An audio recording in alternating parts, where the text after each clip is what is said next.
And when we talk about Afya, the lunch has to be healthy as well. Yeah. My name is Bhakti Shah, and I am the Managing Director of Impact Afya. We deal with corporate health and wellness solutions, and welcome to our very first Afya Hour today. I would also like to introduce my colleague, Dr. Fred Mashili. Dr. Fred is an endocrinologist and an exercise physiologist. As you can see, he looks extremely fit. Dr. Fred, yeah, and so he is at Muhimbili, and he is also on our team. I work at the Muhimbili University, but I also work with Impact Afya, and I'm also working with what we call Jamii Health, which is an online platform where you can actually get health information. So I would like to welcome you in this lunch hour. Okay, so I think we will now move into the main part of the session. And the way we are going to do it is I'm just going to give a brief overview of the topic of the day. And then we will have a question and answer with Dr. Fred. And this is a very interactive session. So at any point, if you've got any questions, feel free to ask your questions. Yeah, we really want it to be a fun session for all of us. And I hope that you enjoy this. The primary objective of the Afya Hour is basically over lunch, we discuss topics around health and wellness at workplaces. Because more and more at workplaces we are noticing a lot of chronic conditions aside from the communicable diseases as well. And the chronic conditions are very much preventable if we are all very conscious about our lifestyle. And so what we are bringing here through the Afya Hour is tips and techniques and tools on how do we deal with some issues that we see at workplace from time to time.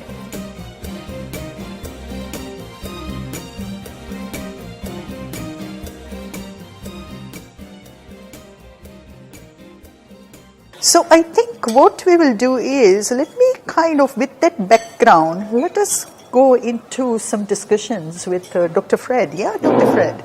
So, what is wellness? Okay, wellness, there could be a lot of definition, but just to make it simple, it actually comes from the word well, so being well. And being well is not just not having a disease. So not having a disease is part of it, but it goes beyond not just having a disease, which include abundance of energy, happiness, strength to be able to achieve your daily goals, or if you have your yearly resolution, to be able to do all those stuff that you actually put yourself to achieve. So to make it simple, no diseases, that's one of it, but also abundance of energy, being happy, being able to fulfill whatever that you want to have in life, that is wellness. So all the activities that will actually help you to achieve all these happiness and energy, they're actually part of wellness. So that's what I can say. Mm-hmm. If that is clear, I don't know if it's clear or I just confused. Mm-hmm. So we are all in agreement with this definition of wellness, huh? Yeah. Thank you, Dr. Fred. So wealth is also part of it. Wealth is part of it. Okay, part of wellness. Yes. Okay. So it is mental, emotional, physical, and financial. Yeah. All of that, when they are in balance, then you can say you are well. Yeah. Okay. And how do you manage that, isn't it? Because all of this needs to be managed as well. And all of that goes down to well-being. So doctor, why is it so important in the Tanzanian context? Because here we are already seeing that there are, some of our participants have already started cycling, they are conscious about what they are eating, they are conscious about, their general well-being as well. And there is an overall trend because we see more and more people walking on the streets, jogging, cycling. There are groups that are cropping up everywhere. And so this is a recent trend that we are seeing in Tanzania. But what is really, why is it important for Tanzania now to think about wellness? Well, I think the main thing, which is quite obvious, is changes in lifestyle. If you go back in time, or if you just go to the villages, you know, the lifestyle that people have there is completely different. It's a lot of manual work, a lot of walking, cycling, everything is being done manually, and very little sitting. It's almost standing and walking all the time. So if you come in places like Dar es Salaam, for instance, so people driving cars, be it private or public, people sitting most of the time in front of computers. When they go back home, TVs and everything, using remote, you know, opening your car, and everything. So that means we are moving very, very little. So the movement has been very minimal. And the food that we're eating, again, if you go to the villages, you know, the vegetables like the ones we're having today, but usually this is not the kind of food that you eat on a regular basis. You just go somewhere and grab your, you know, chips my eye, and then it's done, a Coke and stuff like that. So two things, physical inactivity and unhealthy eating. So this has actually caused what we call non-communicable diseases or diseases of lifestyle. So when you talk about diabetes, we talk about hypertension, different cancers, and so many other things. Stuff like arthritis, joint pain, lower back pain, which is, it can be really disturbing. But stress as well, which is also a disease. So all these things are actually piled up, and then we are not well. So if you think about that, then wellness is very important. That is one. People should know. We are having diabetes, we are having cancer, we are having heart attacks, we are having all these diseases because our lifestyle has changed, and we need to do something. And we need to do A, B, and C. So awareness, and then we get into the programs. Then people will actually take that programs. But if you're not aware of anything, there's no reason of doing anything. If someone say you should do this, why should I run 10 kilometers? Why? Because you don't really understand what kind of problems are you trying to prevent by doing that. I'm seeing some smiles there, you know, as to why should I do this, isn't it? Every day, like, why do you cycle up to 1? 1 is how many kilometers? 137. Kilometers. Somebody's just cycling on the road. Right. So we're always like, yeah, Abdallah, you're special, but why? So tell us why. Why do you do that? What is the driving factor? Yes, the one you know. Yeah. It started as a fun activity, where we cycled for like, let's say 20 kilometers. And then we kept on pulling, like, let's try 40, let's try 60. Right. I remember at one point we went to Bagamoyo and this guy giving us massage and everything, and then we couldn't cycle back, so we took our bikes in the truck. And then one day somebody just said, why don't we go to Bagamoyo and back? Right. So we cycled over there to Bagamoyo, had breakfast, and then cycled back to that. Right. And then, of course, someone came with this crazy idea, like, how far is one? If you've done 120, so Right. Bagamoyo is about 120. Right. Bagamoyo and back. And then somebody said, why don't we just do one? Let's Right. try 137 kilometers, and then put the bikes in the truck. Right. Come back to that. So, of Right. course, it took us like 2 weeks to prepare for that. Uh-huh. But, Right. but yeah, Right. we planned for it, and we're about 7. And we just found ourselves on the You road, just, so we won. right, So we right. took some very nice photos there, shared with people. That's right. And of course, it inspired other people, including a good friend, Nike. Definitely, Now- definitely, Now- definitely, Now- definitely, definitely. That's But very. Of course, it's not, okay, I wouldn't say it's that good to cycle like a whole day. But maybe once in a while. Sure, Not bad at all. sure. But also, I think the more important thing is if you're into wellness and you've started, Right. you really feel the change in your body. Sure. You feel very active. Right. You feel more energetic. And as every day you conquer something, you say, you know what, I can do more. More. I used to walk a lot. Right. But then I met a group of people who were running a lot. Right now, I can wake up at 4 o'clock and run 21 kilometers. Wonderful. I never knew I can do that. But every Right. time something pushes me, say, see the changes. That's see right. how you've achieved. So I think it's that feeling that, Sure. I can do this and it feels so good. Definitely, Yeah. definitely, And the definitely. results are telling you, like, look at yourself. Definitely. Every day is different. I was 117 kg. Right. Huge. Right. Like, yeah, Wow. 117. Wow. She remembers me from back then. How long ago was that? About 3 years ago. 3 years ago, really? Time.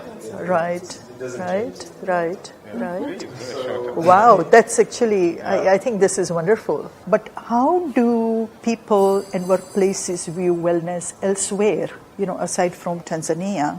Like when we look at the developed countries, I think wellness is about 20, 25 years, and they are much more mature about this thinking, and I think Tanzania can definitely leapfrog by looking at what is happening elsewhere and really, adopting some of the strategies that have worked elsewhere and trying them out here. There are some people, they say, like, their nature of their activity is walking throughout the day. You work maybe 12 hours, but your movement is all the time standing, walking and walking. Does that help? Can that help? It can help. It can help. But at the end of the day, it's about the net calories that you're actually taking in. So you might be walking a lot, but at the end of the day, you are eating a lot. So the net calorie is like you're gaining. So that might not help that much, even though any form of physical activity is actually beneficial.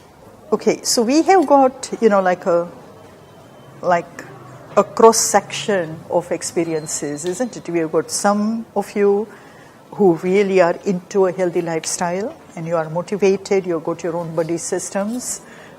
We have got, organizations that are promoting this as well, like NMB, like Serena, having wellness champion. But when it then comes to your challenge, like for example, you mentioned, Jackie, that you are too busy. And that is where, you started a walking club, but it kind of, died a natural death. You stopped. Yeah. So what is the major blocking factor here? What is the challenge here? I need to know how to manage my time. Because in the morning, sometimes my day can begin at 5 or 6. It depends. It ends up to 10 or 11. Another day it's at 5 p.m. So I need to figure out how to be able to, find time to exercise. Okay. So finding time is one challenge. Okay.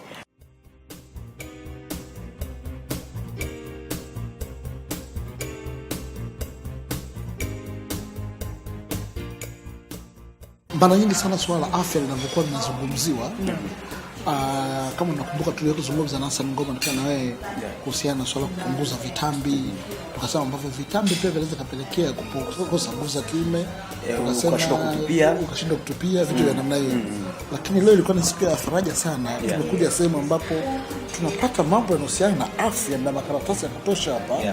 Na leo ilikuwa ni namna gani unaweza kuset commitment ya kwako afu ukaweza kuitimiza. Maana sasa sababu wana kesho asubuhi nitaamka nafanya mazoezi. Ikifika tu asubuhi kuna kabaridi fulani hivi amazing. Kuna gai. Nasema kila kesho kutwa na wewe utaufanya kile ambacho unakusudia kufanya. Kwa hiyo hapo unagundua kwa nini unatakiwa ufanye kitu ambacho kitakusaidia uweze kuvuka. Hiyo ndio ambayo nimepata sana kusikia leo. Mimi nimepata kuhusu kutengeneza habit. Unajua kwenye kila kitu kama kutengeneza tabia inachukua siku 21. Yaani unaanza leo siku ya kwanza, kesho kutwa siku 21 inaanza kuwa kabisa tabia. Umeelewa? Kwa sababu kuna wakati nataka nilale.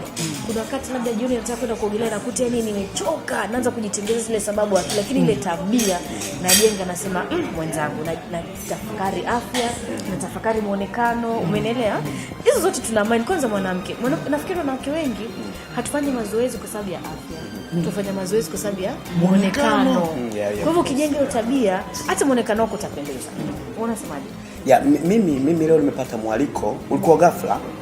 Nikajiuliza tunaenda lunch haraka na nini.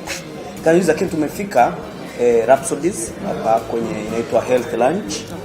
Ya kimsingi ambacho nimejifunza kikubwa sana ni kwamba yako mambo ambayo hayatazamwi. Baby, kumbe tukifuatilia gharama ambazo makampuni yanaingia kwenye tiba. Yaani kama zingekuwa zinawekwa wazi, labda Clouds Media Group tunatumia milioni 600 kwa mwezi kuhusu kutibu wafanyakazi wetu. Lakini pia wafanyakazi wanashindwa kuja kazini and then na vitu namna hiyo. Sasa kwa mashirika yatumia 1 billion na tumeshinga. Kumbe ungeweza kutumia tu kwa kuzungumza na watu healthy living, basi ikasaidia sana kupunguza gharama, lakini pia ikaongeza efficiency. Kumbe ni kwa sababu ya lifestyle, tunachokula, tunachokunywa, tunaoishi maisha yetu na vitu wanavyo kimsingi. Kumbe tunaweza kucut cost na tukaongeza efficiency na productivity just for a healthy living. Kimsingi ni moja kati ya lunch ambazo nimehudhuria, nimepata lunch healthy, lakini pia nimejifunza sana. Lakini pia unajua watu wakifikiria healthy living wanafikiri ni expensive. Umeelewa? Wote wanashughulisha healthy living na expense. Kumbe hatujui kwa tunaweza kupata hizi mboga za majani, chakula ambacho kinakuwa na afya zaidi kwa bei ya nafuu. Umeelewa? Na zile ambazo tunazipenda ambazo sijui ndio hizo ndio zinakuwa bei ghali. Umeelewa? Kama kusema kweli mimi sasa hivi natamani burger, lakini nikifikiria bei ya burger alafu nikae nifikirie kwa kweli kama nilikuwa napata mboga ya majani na juice pale, cost inakuwa tofauti. Umeelewa? Mimi kwa kweli kuanzia sasa mimi ni mwalimu mzuri sana. Sasa mimi nadhani Serenoma tufanye hivi. Ndio. Kwa kuwa sisi tuko ni timu moja. Tunaweza tukajiorganize na mashabiki wetu tukaanzisha jogging kila Saturday na Sunday labda asubuhi. 360 sana.